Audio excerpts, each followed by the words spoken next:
Hello, this is the third part for my portfolio assignment. So we are supposed to talk about our critical reflection that we wrote, as well as our career portfolio. So when it came to my reflection, I decided to talk about police brutality, since that seems so common nowadays. And when I talked about police brutality, I talked about what it was, where it came from, why it's important, and why we should stop this. So when it comes to police brutality is described as unwarranted, or excessive, and often illegal use of force against civilians by the U.S. police. And upon doing research, I noticed that African Americans were often the victim more often than not. And that led to the question of, well, where did this come from? So upon looking on a Smithsonian website, I noticed that since the African Americans fled the South, that they have often been on the blunt edge of police brutality, and it just seemed to grow worse and worse over the years. And you would think after the civil rights movement that it would kind of die down, but it didn't. People are still as racist today and as brutal today as they were back then. Now,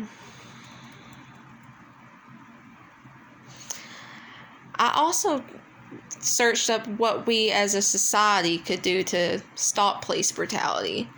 And one of the ones I want to talk about is called Project ABLE, which stands for Active Bystandership for Law Enforcement. And basically, this is a program that police officers use to teach their peers and stop them from preventing violence. And an example they gave was there was something happening in New Orleans, and to stop a fellow officer from causing a dispute, he wrapped his arm around his peer to stop him, and this has actually been proven to be really effective. Now, my opinion on the whole ordeal, I think police brutality is awful, and it's something you see every day, and the media is not helping with it because, well, the media is only showing the bad side of the police too.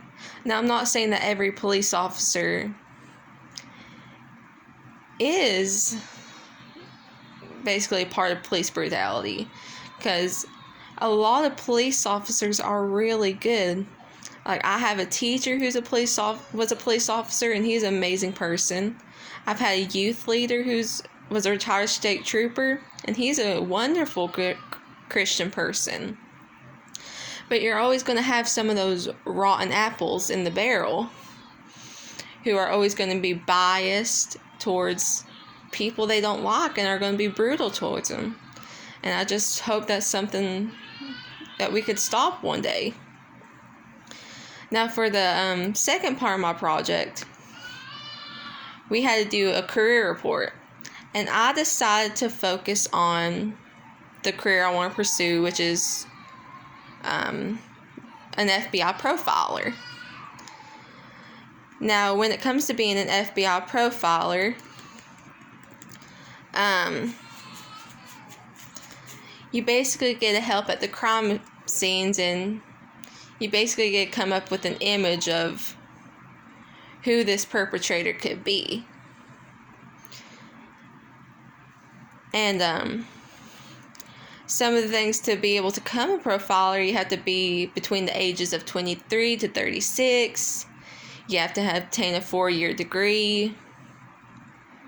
You have to pass a background check. You have to have some experience. And this is some of the things I got off of St. Joseph's University about how to become a profiler.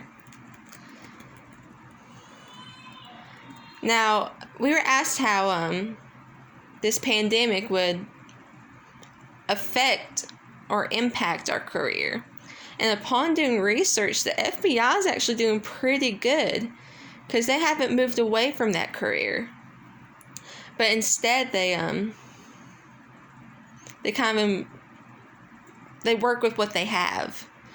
So they try to work around their schedules. Some people, if they travel, they only come in when there's not a lot of people around, or some people just come in on the weekends.